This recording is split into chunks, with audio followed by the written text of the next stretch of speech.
Je renouvelle ma compassion et la solidarité de toute la nation à l'égard des victimes.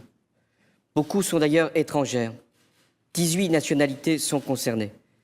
Même si c'est la France qui a été attaquée le 14 juillet, c'est le monde qui a été ciblé par les terroristes. L'enquête est conduite par l'autorité judiciaire. Elle avance rapidement. Il ressort que le terroriste avait prémédité depuis plusieurs semaines son acte et bénéficié de complicité. Daesh a revendiqué l'attentat et il ne fait guère de doute que le tueur s'était inspiré de cette propagande pour commettre son horrible crime.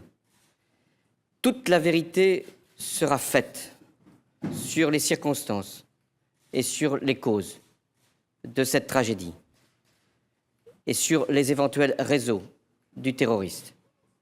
Toute la transparence sera également établie sur le déroulement des faits et sur la préparation du dispositif du feu d'artifice du 14 juillet sur la promenade des Anglais à Nice. Bernard Cazeneuve, le ministre de l'Intérieur, qui a toute ma confiance, s'y est engagé et le rapport de l'inspection générale de la police sera publié dès la semaine prochaine. Mais nous devons regarder la réalité en face. La menace terroriste est là et je ne l'ai jamais dissimulée. Comment aurais-je pu le faire alors que depuis 4 ans, notre pays est victime d'attaques terroristes? Cette menace est à un niveau élevé. Nous avons déjoué bon nombre d'attentats sans avoir eu besoin de le révéler, tant il nous paraissait indispensable d'appréhender les auteurs et de faire en sorte qu'ils puissent être hors d'état de nuire. Cette menace va durer. Elle ne concerne pas que la France. Beaucoup de pays, aujourd'hui, en sont victimes. Mais nous devons nous défendre, ici, sur notre sol, pour nous protéger, et à l'extérieur, pour éradiquer le terrorisme. Tel est le sens des décisions que j'ai prises depuis 2012, avec les lois antiterroristes, avec la loi sur le renseignement, avec la loi qui a été votée il y a quelques semaines sur la réforme de la procédure pénale et la lutte contre la criminalité organisée. J'ai également voulu que les effectifs de police et de gendarmerie soient renforcés et je n'ai pas attendu les attentats pour ainsi en décider. 9000 postes ont été créés depuis 4 ans et vont l'être encore jusqu'au bout du quinquennat. J'ai voulu également que l'armée puisse être à la disposition des forces de sécurité pour s'ajouter encore à la protection des Français. C'est ce qu'on appelle l'opération Sentinelle. L'état d'urgence avait été proclamé au lendemain des attentats du 13 novembre. Il avait vocation à être suspendu. Dès lors que la menace, l'attentat de Nice a révélé qu'elle était à un niveau très élevé, l'état d'urgence a été prolongé de 6 mois. Je remercie les groupes parlementaires qui, au-delà des sensibilités politiques, ont voté très largement ce texte, et rapidement. Il nous donne les moyens d'investigation et de perquisition, en plus de ceux que les lois pénales prévoient. Mais là aussi, il ne nous prémunit pas de tout. Aussi, j'ai décidé, avec le gouvernement de Manuel Valls, de porter pendant la période estivale à 10 000 le nombre de militaires pour protéger nos rassemblements festifs durant cette période, les événements populaires, les lieux de loisirs, bref, là où seront les Français et les nombreux touristes étrangers que nous devons accueillir.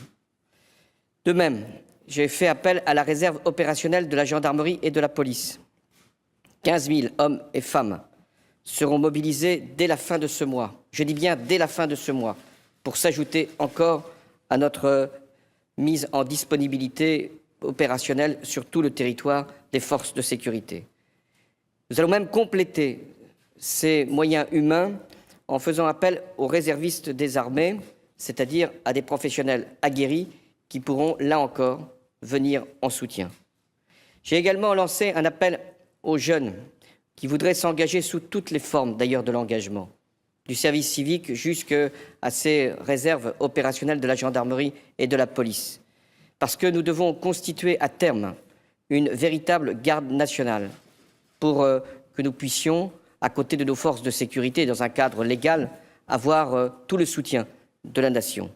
Car c'est en nous-mêmes que réside la réponse. Que cherchent les terroristes? À nous effrayer, pour nous désunir, pour nous séparer, pour nous diviser, pour semer la haine et la discorde.